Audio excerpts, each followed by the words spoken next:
Welcome to podcast 190. Do you value productivity over capability? If so, you need to stay with us today. We have an amazing episode. Welcome, everybody. We have Adam Hoots here today, one of my favorite human beings on earth. The way I feel about him is kind of the way his shirt looks. Super bright. There's variety there. Comfortable. Like, I just love this man. Anyway, Adam, say hi to the audience. Anything you want to say opening up this podcast? Hey, y'all, I appreciate that. I will tell you, any intro from Jason is pretty awesome, and I'm very appreciative of his kind words. So thank you, Jason. I appreciate that. I'm excited to spend this next hour or so with y'all and learn some. Yeah, thank you. I'm going to ask you to introduce yourself just a little bit, but from my perspective, and I'll stick to the human element. I need you to unhumble yourself just a little bit and tell us about some of your accolades and history a little bit, get us used to you. But Adam always challenges me in a thoughtful, respectful way, but I always learn something. He's a lean thinker, a lean leader, and an operations guy, can run projects in basically any position, does a lot for his company from an operations standpoint, and is also involved in other organizations to better the industry and is doing some great things. And so as people are listening to this, as you guys out there who are listening to this podcast today are connecting with him, what I want you to know is that he's a very thoughtful and wise individual. And so you probably don't want to follow that, but could you give us just a little bit of a background, Adam, on your career a little bit? What are you doing? What are you passionate about? What do you love? Yes, and so thank you, Jason. It's tough to follow that, but I am super excited to be here and share this moment with you and the podcast audience. I've been following for a while and firm believer in what your message to the group. Me personally, I started, I'll give you a quick funny story on how I got introduced to the industry. So My father, for my 17th birthday, gave me a box, huge box, bow ribbon, professionally wrapped. It was beautiful. And inside that box was boots, a hard hat, vest, all the typical PPE. And at the very bottom was a stack about an inch thick of applications to different trades. And so he basically said, welcome to being an adult. Now go pick your trade and learn a craft. And, while I hated him for that initially, it really has paid tremendous value to me. So the perspective I come from is very similar to yours, Jason, where, finishing trade, I was actually a plumber by trade. I can't say that I ever made official plumber, but was certainly, a plumber's assistant, do this, do that. Turned into, ordering materials for different job sites and really just gave me a great understanding of the day-to-day life of a true craft trade worker. And so, again, I can do a lot of plumbing myself, and I use those words. I'm not a certified plumber because I do believe in that, apprenticeship to make sure that folks really learn how to do things the right way. And so, again, I can plumb things, but I wouldn't consider myself a true plumber. I'm a plumber's helper. Yeah. Well, if I could interject there, I never made it to journeyman cement mason, but I figured I got to like a level 4 or 5, but I figured, and this was back before my religious days, but I figured when I could do a beautiful stamped concrete job with dye and stamps, while also having been drink like a 12-pack of beer, I figured I was a journeyman. So I was like, I kind of just called myself a journeyman after a while, but I know what you're talking about. Go ahead. Absolutely. No, that reminds me, we learn through experience, right? Yeah. And when we do things, we actually truly understand them. And I think some of this later on, we'll talk a little bit about that. But so here I am, right? A plumber's helper. And I think he really did it to drive me to college. I think a lot of influencers among young people these days really drive, go to college, go to college, go to college. And we hear that a lot. We don't hear a lot of go to the trades. And even my dad, again, I've referenced him a couple of times. He's an old school, hard-nosed senior superintendent. He works with Whiting Turner, but he's integrated. He's kind of coming along. And so this is the life I grew up with, right? He wanted me to go to college, so I did. University of South Florida. Wanted to study architecture. That's the typical construction management approach, right? One X-Acto cut too many on my finger here, and I was done. The modeling, that stuff just wasn't for me to try and figure out how to put those little pieces together. So went to my counselor. Hey, what's the closest degree I have? Communications. Great. Public and cultural, even better. What am I going to do with that? Took a class called interview communication. I mentioned my dad's a senior executive with Whiting Turner. one of the classes was called interview communication. So I went and interviewed with a local executive who happened to be the vice president for Whiting Turner in Tampa, near USF where I went. And at the end of the mock interview, he offered me a job, which again, with a communication degree, I was very blessed from that perspective. I did have that plumber's background. I did also work for an architectural firm for a couple of years while going through college, figuring out that's not was my path. I wasn't, Very cool. I was a little too practical for that. So that's kind of a little bit of my perspective and where I come from. For the last 15, 20 years, I've been building clean rooms, labs, high tech, kind of more technically challenging projects, and just enjoy it. And again, I've got just the passion for craft development and making sure that we're honoring and bringing respect to our tradespeople. They get the respect that they deserve, because it's a really, really tough business. And unless you've been out there and you've been laboring and working alongside these folks, it's really hard to understand that perspective. So I agree. And to kind of close up, well, thank you for that introduction. And that, I think that gives some credence to your opinions. You've been in the trades. You got a dad as a senior superintendent. It's in your blood. You checked out the architecture world, love those folks. And then, in operations, doing some pretty complex jobs. That's amazing. And you're not going to be, so I'm kind of competing with the introduction now at this point. But Dean, I'm talking to Dean Reed the other day, and if anybody knows lean and DPR, like Dean Reed comes up. He's like the father of lean for a lot of us, right? And at the end of the conversation, he's like, Jason, you got to stay close to Adam. He's the guy that's going to go all the way with you guys in the direction you're headed. What better endorsement could anyone get? I just like, it's just super humbling. I want to ask you a question. Most of the time, and you know this from listening to the podcast, and I appreciate that, by the way. I want to ask, what are you excited about in life? And then ask you a question that I got from a podcast listener that I like so much that I just keep answering it as best I can every episode. But what's changing in the construction industry? So I'll signpost that for you just a little bit. What I'm excited about, I just had lunch with an executive, a potential client, but kind of a mentor, actually. And he helped me see something that was neat. Sometimes you've heard me say, leaders need to be at the helm of the ship, right? They're not always swabbing the decks and stuff because they want to be humble, right? They need to be steering away from icebergs.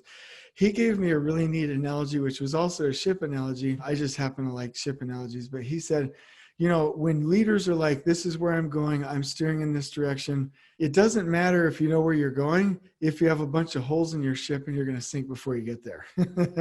Right. And so honestly, it was so providential that I heard that today before talking to you, Adam, because that's kind of your thing. We need to fix the foundational things of what we're doing. I'm not going to steal your thunder, but at an organic grassroots level, right? I'm excited about being able to help both of us, what you're doing, what I'm doing, in helping companies, ships, plug the holes so that even if they know where they're going, they can get there. And so I know that might be a little bit of a weird what I'm excited about, but having that perspective makes me excited because I know we can do it. Anyway, I'll turn it over to you. No, that's awesome. Leaders that want to go in a direction, if you have holes in your ship, the only direction you go is down. So that's, and I think you speak a lot to empowerment, right? Empowering the people doing the work. I think, again, from our perspectives, it's easy to do. So, yeah, you get me excited just talking about what you're excited about. I've got a lot of things I'm excited about right now, personally and professionally. So I'll leave the personal ones on the side. Maybe we can talk about those afterwards. But professionally, I've got this opportunity to teach over 70 crafts people these micro learning sessions. And I've been trying to model some of them off of your podcast. There's been some 5S and 3S as Paul Akers. Again, one of my favorites, 2-second lean. What a great place to start. And I tell everybody that, right? Go to the bathroom. Between just the opportunity to have a company to work with that's going to allow me to influence our craft folks in a manner that's really going to benefit them in the long run. We talk about, I've listened to podcasts on financial freedom for craft workers. And there's just, so many different things that some people think that are just fundamental that can really be life-changing Yes. for other folks who are in our industry. So I get excited about that opportunity to just get in front of folks and, we create these learning environments that are fun and energetic and most importantly, productive, right? Like, let's not go sit and learn and do a simulation about, and all the lean consultants are going to hate me now, but let's not do a simulation on a Monopoly board or a Trouble board. Like, let's go to the field, let's go to the job site trailer, and let's learn about 3S and then apply 3S or 5S, and let's sort and sweep and straighten and do these things. That's how we fully comprehend and learn and are able to again just push the envelope of capability improvement. So that's what I'm excited about, and also just being here on this podcast in front of you. This is really exciting. So appreciate that. Yeah, well, yeah, you got me amped up. You're talking my love language with all that getting to the site and actually doing it. It's so interesting. Like, construction has such a need for training, and it's like, I wish I could tell the story. I'm going to get in a little bit of trouble. There's a really fantastic book about IPD. And I won't let out too much of the secret, but you and I are familiar with it. And a company that I was working with as a client had paid them for 2 hours to do a presentation. And I was excited because, like, I love IPD and I love integration. I love these concepts, similar stuff to what Dean talks about. And the person that I was talking to, I said, how did it go? They were like, oh, we just got paid for 2 hours. We spent 2 hours being bored to death. I have no idea what that person was saying. Why? What? That was such a missed opportunity. Like, when are people going to get that the way you present it and the way people learn matters? And so, like, I love hearing you talk about it. There are fun, easy ways to do it. We just got to go out there and give it our all, right? Yeah, knowing your audience is everything. I always say, if a message is not received, it's never the receiver's issue. It's always the communicator's problem. And so, if one isn't receiving that message, then there's an engagement. There's an environment that's not being cultured intentionally for a learning, for maybe you're not tapping into current conditions. But yeah, I hear you loud and clear. Again, fundamentally, from just a learning lesson, we've been taught our whole life that, hey, a teacher's going to stand up here and I'm going to teach you how to do something. Yeah. Well, that doesn't work, at least for most brains. I would say that most folks actually learn when we get out in the field and we put a shovel in the ground, and then we say, well, we do utility locates and that sort of thing first, of course, 811, right? Yeah. But that's when you really truly learn, is through experience. Amen. So. Amen. Well, one more scaffolding thing before we get started. What do you, as a professional, and I mean that, you're doing a lot of stuff in ops and training and lean and integration. What do you see changing in our industry? Young people seem to ask this question more than almost any others. They kind of want to know where they want to head, where they need to head with the industry. What are your thoughts on that? Well, or a thought, sorry. No, we're running long, aren't we? No, I just didn't want to. I got to be clear, because if you take Adam plus a question plus his knowledge, we would be here for 5 hours. Anyway, go ahead. Again, you're you're very humbling here. I'll tell you what I see changing, and I get super excited about it. Geographic scheduling, I think, is what I see changing the most. I think people are really starting to pick up on how I can flow people through my space. Making sure that we're phased in such a manner that flow is established on a project site. So that's what I see really changing the most. And I think COVID's really helping to drive that as we try to keep crews separated and we do what we need to do to socially distance folks on the job site. Awesome. I love that. And, just one quick thought for me. Back in the day, and even me, we would create this big old master schedule without a lot of really good sequence drawings with descriptors, and you give it to somebody and you're like, hey, review this 75 pages of a schedule, not tied to a logistics plan, not tied to sequence drawings, not tied to a basis of schedule. And it's like, oh yeah, that looks great, and no, it is not great. It's not specific enough to where it's going, and it doesn't have enough flow. Anyway, I'm sorry to cut you. So you just jogged a thought in my head, and I'll share this with you, podcast or not. I was asked recently, how are folks driving the last planner system back into their schedules, their CPM schedules, and how do you take those milestones and drive them into your last planner system? And I told them, I think there's a step missing there, that you really, it's very complex to take this, like you said, 75-page master schedule and then drive it down into a daily activity. There's this integration, this bring the actual expert on board who's going to do it. And that's where we start to talk about these phased plans.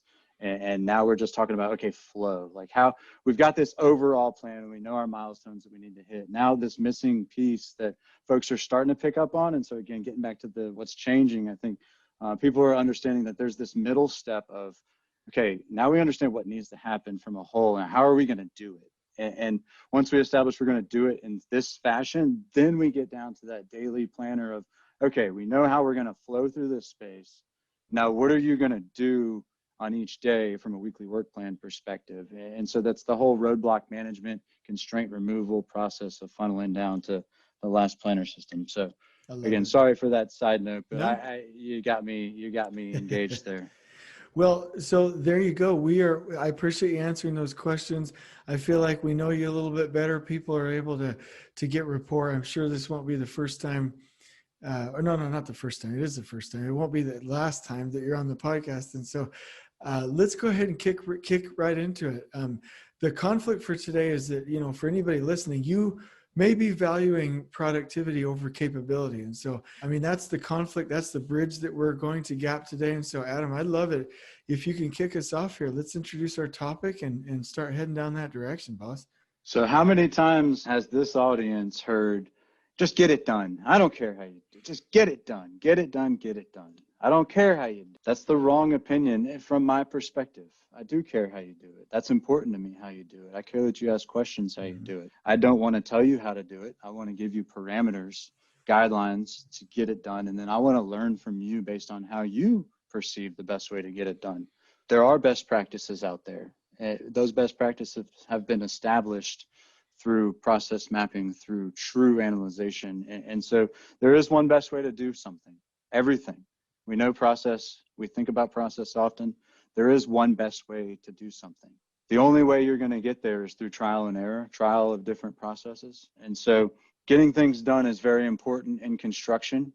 It is very important, but the capability to get more things done is going to drive getting things done in production. So again, a little bit of confusing words there, I think, but even when I mention it, I always mention productivity first. When I wrote the email to Jason, hey, I want to do a podcast on productivity versus capability. And it's like, wait, capability is more important. So I got to put that word first. But it's even out of my mouth, and I scream capability development. I still have a certain amount of value that I place and emphasis I place on productivity over capability. I do place a ton of value on capability development because when one can focus on how to do things more efficient, safer, with better quality, that then allows them to get more done the next time they do it. Versus just get it done. You're fighting UDIs, undesirable effects is what Eliud Goldratt calls, from the goal or it's not luck. UDIs, undesirable effects, and you're fighting through these that are very complex. So the main purpose, the main message that I want to drive home right now is that a lot of folks are overvaluing productivity and undervaluing capability, and really need to understand the connection between the two in order to benefit productivity. I love that. And just so you know, my trick, what I do is I'm like, no, I'm going to edit the whole thing. And then I just carte blanche, just send the whole thing out, and then it's too late. I'm just kidding. I won't do that. It's fine. No, Brent. It's all good. Hey, sometimes, again, it's great because I'm not perfect. You're not perfect. Yeah. And sometimes we ramble, but it's, what is important is that we get down to that root message that it doesn't matter how much tape that we tape right now, but that we're learning how to make podcasts better in the future. Yeah. Right. And that's a good message. And again, I don't want to overshadow your message, but for any leaders out there, it's so exhausting to keep up in an image, a pretended image that we are perfect. Right. And redefining success to say, hey, I'm not perfect. I'm going to PDCA everything in my life. I'm going to get better. I'm going to learn. I'm going to listen. and I'm not perfect. So when I make that mistake, I'll apologize. I'll empathize with somebody who I may have hurt or wasted their time or whatever, but I'm not going to get down on myself because everyone's doing their best for the most part, unless you drive a Chevy, but but I'm just kidding. I'm just kidding. Don't stop listening to the podcast. Anyway, but we're all doing our best. So redefine success of, yeah, I'm imperfect. I'm going to make mistakes is so liberating, to your point, right? Not only on a project level, but on a perfect level. I hope everyone heard your message there.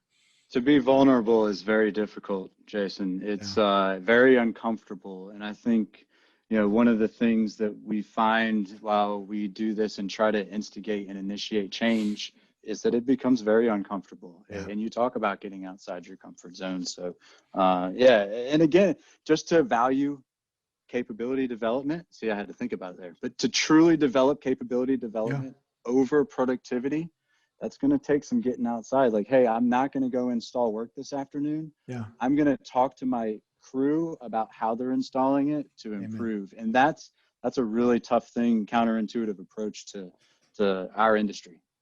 I think that's fantastic. And I've realized that when analyzing, and I don't know much about sports, just so you guys know, when I was born, wherever the sports part of the brain is, mine was missing. I don't understand it. I played rugby for like a year. I was like, knees, human being with the ball, tackle them.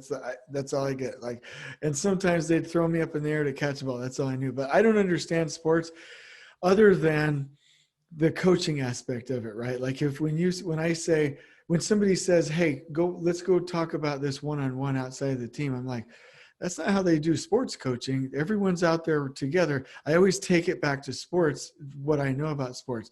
When you're talking about capability, if somebody was coaching a runner or a position in football, I don't even know what a position is, but or anybody, and you're like, I want them to run faster.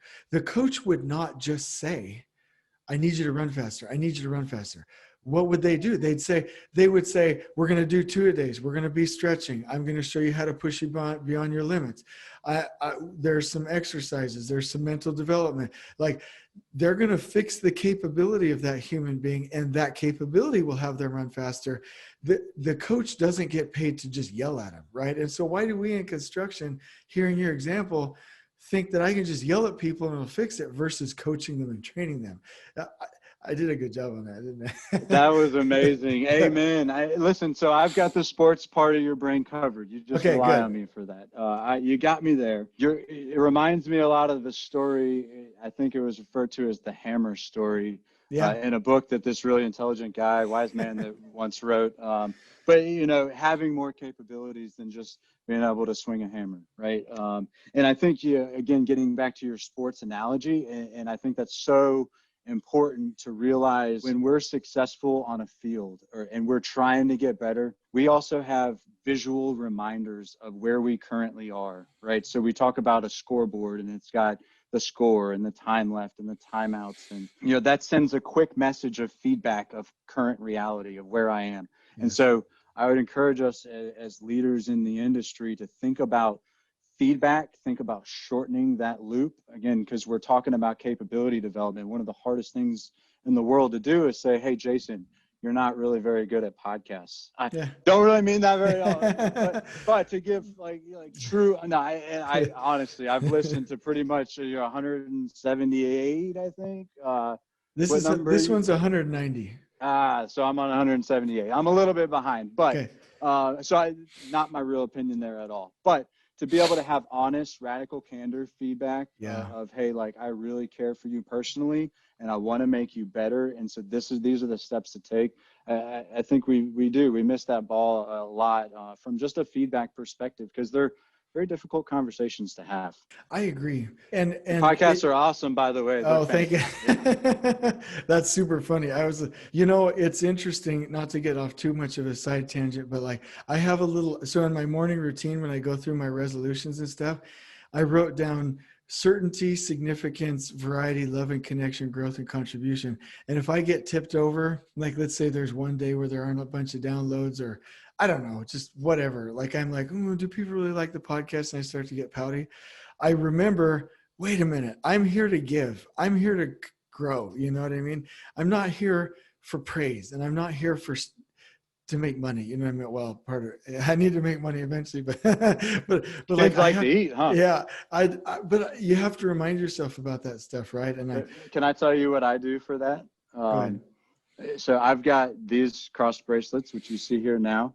Very good. And if you send me your address, I'll send you one. But so if I'm having a rough day or if I need good energy, I'll turn it so that the long end of the cross is facing me, right? And so, man, I need some prayers or something's going on, or and then if I'm having a good day, I'll turn it around like this, and I'll send blessings out to the world. And so this is just again a way for me to remember that it's much bigger than me personally.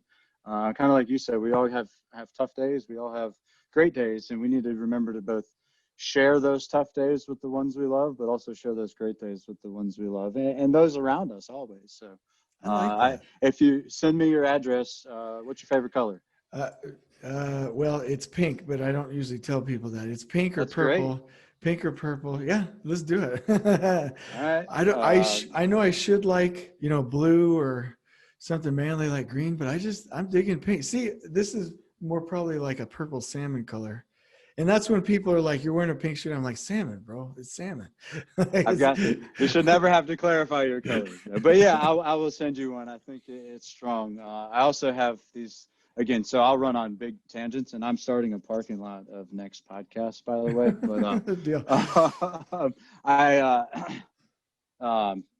Shoot, forgot where I was going with that. But we can. Yeah, I can't edit that out. That's too good. That's like, they're like, wait a minute, Adam's perfect. And I just proved that that's not true. So now That's all right. there's more connection here. If I beat my head in the right place, it'll come back to me. Or if I find myself doing the same thing again, it'll come back to me. So, at the wrong moment, won't it? Just when you can't speak up for something. Right when you ask your next question, boom. Right there. Well, so one thing that I was thinking when I talked to you or when I was listening to you, and that's the other thing with podcasts is like when you're really paying attention, you forget what you were going to say, right? But in a podcast, just like you're doing, you have to just pay attention, right? Or you're going to miss those nuggets. Anyway, when you were talking, it's so important. It's so important in general because we're not here to just tell you we're here to get better together and connect our worlds. And I don't just want to tell you what's on my mind because that would bore you. Right? We want interaction. Well, I love that. And so one thing that was on my mind when you were talking was, I don't know who, and don't tell me because I'm sure you're not allowed to, but whatever company's paying you for the 70 craft workers, I just want to kudos, right there. That is amazing for a company to have insight into their own company, to see that there's a gap. Here's where we are. Here's where we want to be. And to be willing to put their money where their mouth is and actually go do that training is remarkable. So even though it might not be appropriate for me to mention their name, or if you want to, go ahead. But yeah, on the podcast, I would love for you to tell them kudos for me, because that is value and capability, right? Training, or the morning crew preparation huddle, or to your point, maybe even a huddle right after lunch to regroup everybody. Anything that we do to develop that capability, man, that gives me hope that we can head in a good direction, that there are owners out there like that. I see you want to say something. Go ahead, boss. I always want to say something, but Langston Construction is the name of the organization. Okay. Fantastic outfit. They've been in Piedmont, South Carolina for 50 years. Good old boys, got relationships, and that's everything. They've built levels of trust through implementing craft training and things like that. I'm excited to let you in on everything we're doing there, but I'll just Ray Dalios. Are you familiar with Ray Dalios' story? Investment company. What was his?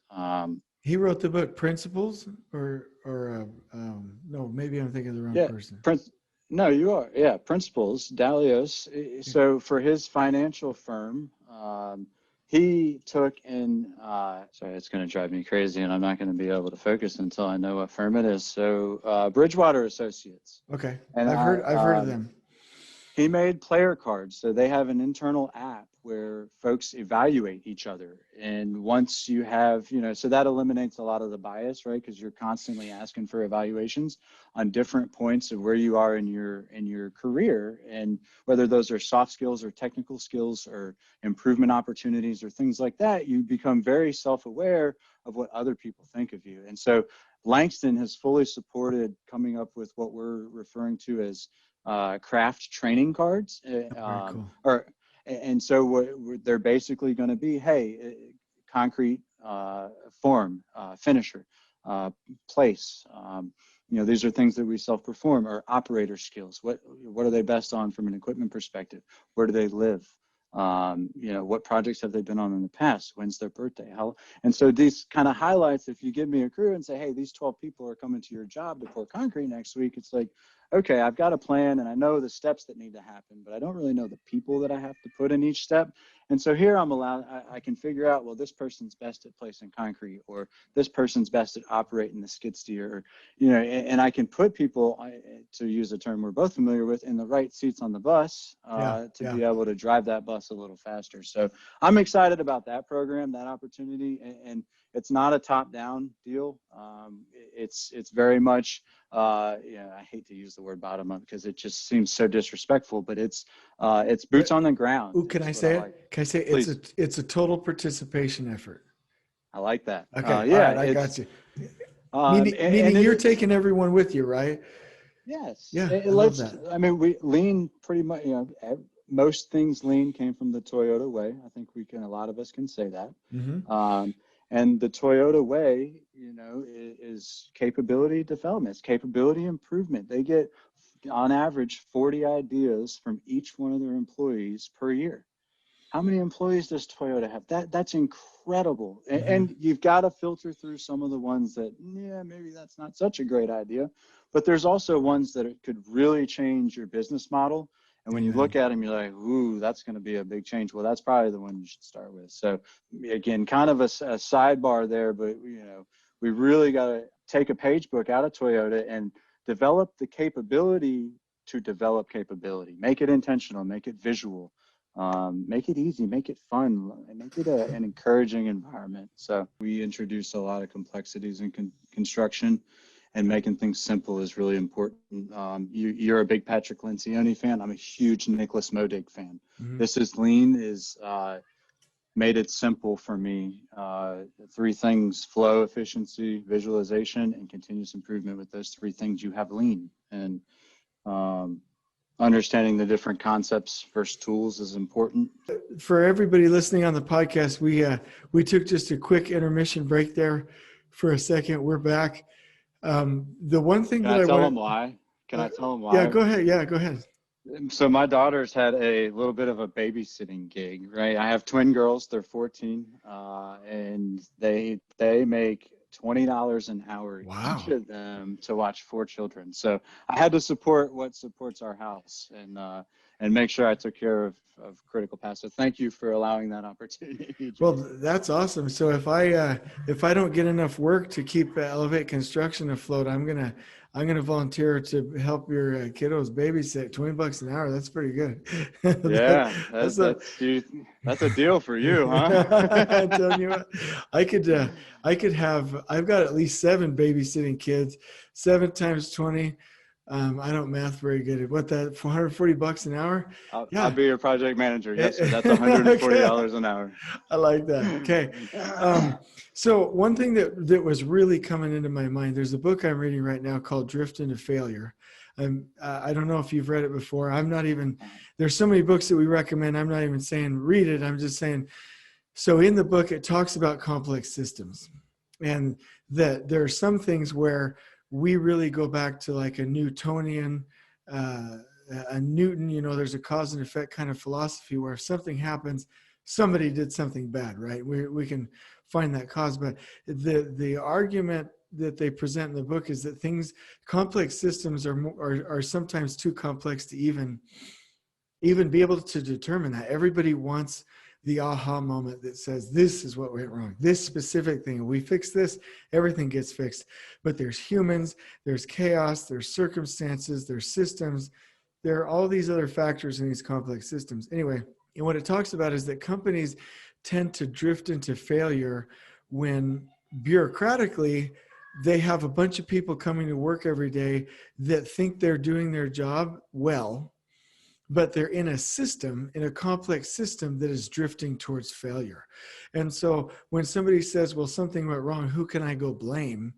it's usually the process, like we always say. And this is probably a perfect time to talk about your chart, unless you think there's a better one, where your accountability meter. But what they talk about is that complex systems is very hard to just pin it on somebody. And so that is an advocacy for principle or value-based leadership, principle or value-based led organizations, where if everybody, and you and I experienced this at DPR, right? We knew no matter what we did, we had to have integrity, right? We had to have fun. You knew exactly what you were there to do. And so on your own, you could head in a principle and a value-based direction, instead of interacting with systems that maybe you didn't fully understand or I didn't fully understand, and drift into failure. And so I think that book right now for me is proving your point.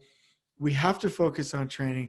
We have to focus on principles. We have to focus on values, and have people that are, from a capability standpoint, can head in that direction on their own, instead of pinballing back and forth on policies and procedures that can, even if they're doing their best, drift an organization into failure, where you have a large, and some of the examples that they mentioned in the book are planes crashing, or a large oil drilling accident, or you know what I mean? These are situations where the company drifted into failure, and the human beings behind the systems were doing their best day in and day out, but at the end of the day, it wasn't principle or value led from a capability standpoint. Anyway, go ahead. I can see you have something to say. So you always spark something for me to say. And as I've got a whole page of notes here, and I don't even know where to start, but you hit me with a book, and so I'll hit you with a book, Essentialism by Greg McCune. I had the ability to meet him a couple of years ago at an LCI Congress, and he spoke during his keynote of the collapse of societies. And when you go back and study the Roman Empire and the failure of the Roman Empire, and some of the other like historical collapses, when you root cause analyze that, you find that people became comfortable. People stopped doing what got them there, that they stopped improving on systems. He talks about complexities and such, that we made a professional, or we made an expert that does all of these different independent activities, and as we develop these experts, things become more complex, and then these worlds of weaving experts between another become even more complex, and to the point where you lose what to focus on. And it's like essentialism. Again, the point of the book is to really maintain focus on what's important, what's driving value, and so very relevant here when you think about how capability development ultimately will drive productivity. I love that. And I love that book. Yeah, great book, great guy. You also mentioned systems thinking, Jason. I've done a lot of studying with Hal Maycomer on systems thinking. Are you familiar with Hal? Yeah, I'm familiar. I don't know him very well. Yeah, you said systems thinking, and when you mentioned systems thinking earlier, it really triggered some thoughts that Hal Maycomer, who, again, if you don't know Hal, you've got to know Hal. He's written several books that have helped the industry. Pocket Sensei is one of his that they gave out at the LCI Congress not long ago. But Hal Maycomer has taught me a ton about systems. There are two types of systems in this world. There's one which is a virtuous system, which goes on forever and self-sustaining and continues to have this balancing loop that allows it to grow and develop with current conditions and reality. And then there's a vicious system where something's out of tilt and you've got a balancing loop that maybe you're missing something or one piece, and this thing just goes out of control into chaos. And so, and we make modifications to small things, right? We talk a little bit about small J, big J change. And as somebody is going through at this production rate and they're going through this productivity, hopefully you're on this slight gradual increase. But when you introduce a little bit of change, or if you introduce too much change, that productivity rate will drop in the form of a J before it goes back up and exceeds where it was before. If you end up making too much change, people lose faith that they're going to come back to better than the way they were doing it before. So yeah. Again, I don't want to make that too complex, but think small J is small change, incremental change, not making wholesale changes, because a lot of people resist. You often talk the rule of thirds. super applicable here when we start, trying to convince folks to do things in other ways. So, Yeah. um, And that goes back to capability again, right? Not only are we increasing the capability, but we don't want to overburden the capability of the system, right, with these changes. So that ties exactly into your message. And you had a couple of notes here that you emailed me. I think you've done a really good job talking about capability and productivity. You said the capability development helps understand the current condition of an organization. What did you mean by that? so when you talk about capability development, I'd be lost not to throw out a Japanese word, kata. And I am not a fan of using these lean terms, Japanese words. Call it what you want to call it. We're talking about improvement.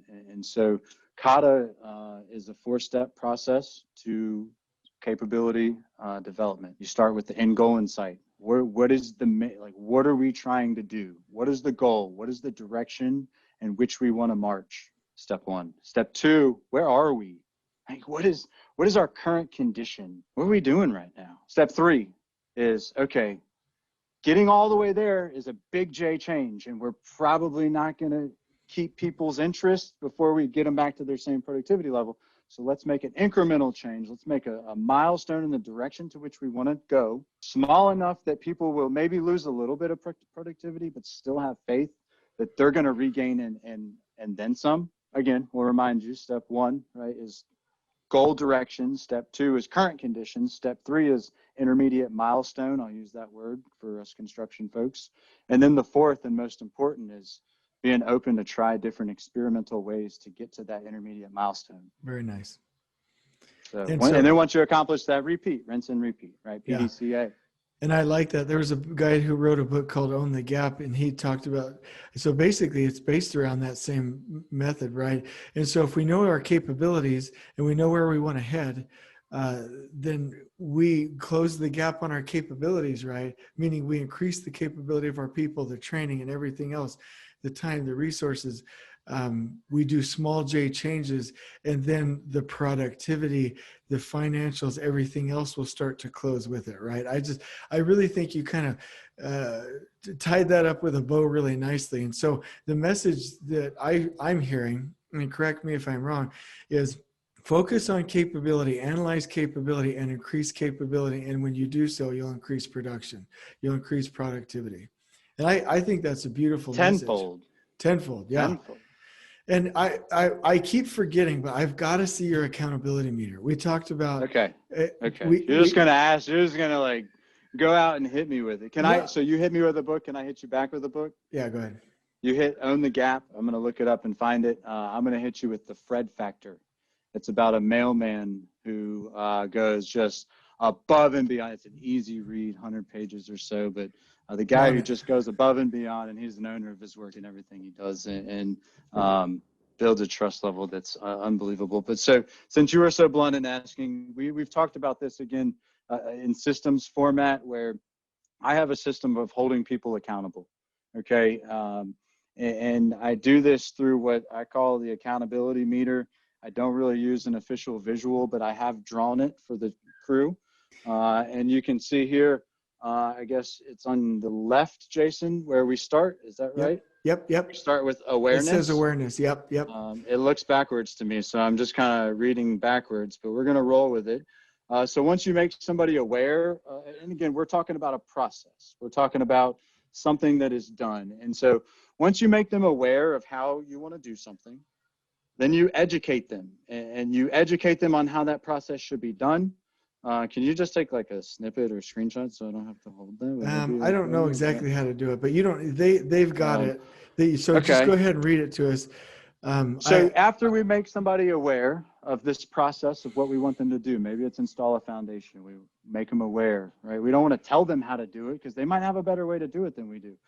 And if they're not performing, then okay, maybe we might have to educate them on our expectations or how we expect them to perform this task. Maybe we tighten the guardrails a little bit because we're learning a little bit about this person. We're gaining trust, we're understanding.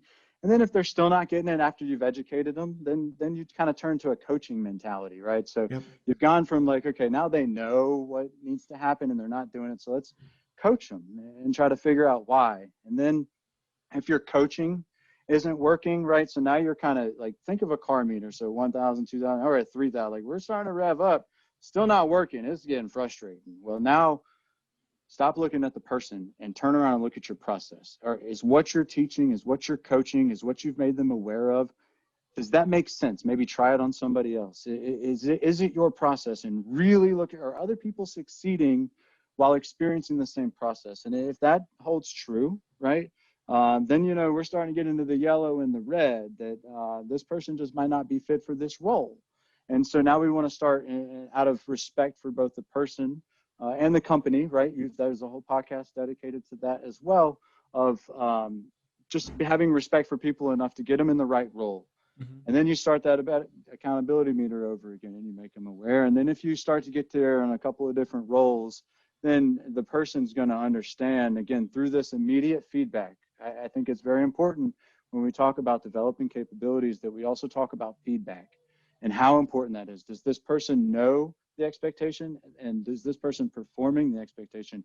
Because they say the last to discover water is fish, right? So if you're in this environment and you think you're doing things right and nobody's telling you anything different, then how are you to know you're not meeting expectations? And so feedback is very important. And that my accountability meter, again, is just a way to encourage feedback, because it gets frustrating. And when your feedback's not taking place, then analyze your process. When that doesn't work, look for new roles and potentially splitting ways.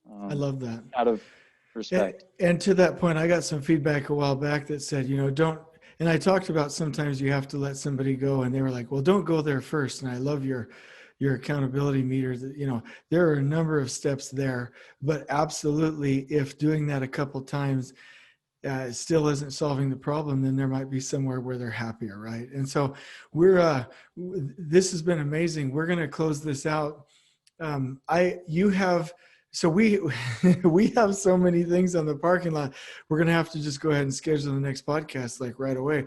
But the message that I got from today was increase the capability of our people, and that drives productivity. And then you said tenfold. We've talked about accountability. Or you have rather. You've talked about training. You've talked about dedicating time. You've talked about not overburdening people. You've talked about small J change versus big J change. All of these things, and especially the accountability meter, speaks to capability first to drive productivity instead of the old-fashioned way of doing it. Or maybe it's not even old-fashioned. Maybe it's just wrong-fashioned of just screaming at people and saying, go faster, go faster, go faster, without helping them get there. And, you know, helping somebody along their way is a beautiful thing. And so we've got 2 more minutes. Adam, what challenge would you give to anybody listening today? What closing remarks do you have? Closing remark. I love the children in the background. That is so awesome. Like, I just have to acknowledge that. You're love welcome. that. It's real. It's real life. It's vulnerability. It's like, to me, that's amazing. So I'll donate 2 of my minutes to saying that. I'm like, thank you for that. Honestly, sincerely, I mean that. Last closing thoughts and challenge. I guess I would challenge this group listening to really, really pause, hit the pause button and reflect, right? Too often as an industry, we continue to work and we don't pause and reflect. But pause and reflect and understand, how much time do you spend on developing capabilities? Does your company have the ability to develop capability? Do you make intentional time to develop capability? Or do you value productivity more? Is it more important that that person gets concrete poured, or that person evaluates the process in which they get concrete poured? Some non-value work may add value in the long run, is kind of what I'm saying. From a challenge perspective, I'm really excited about this because I've kind of stewed on this. I've heard this question frequent, so I've come prepared. We need folks in the skilled trades desperately. I've read facts of, you know, for every 5 that either pass away or retire, that only 1 enters the workforce. There are taboos in this industry, the screaming, yelling, mad types that we talk about, and stereotypes happen for reasons. But as we know with today's world and society, that things change, and change is important and brings huge value. And so I would challenge the audience to come up with some creative ways to get folks to enter skilled trades, whether those folks are, young in high school, determining whether they need to go to college, or if those folks are determining whether career technical schools are better for them, or if they're going right into an apprenticeship.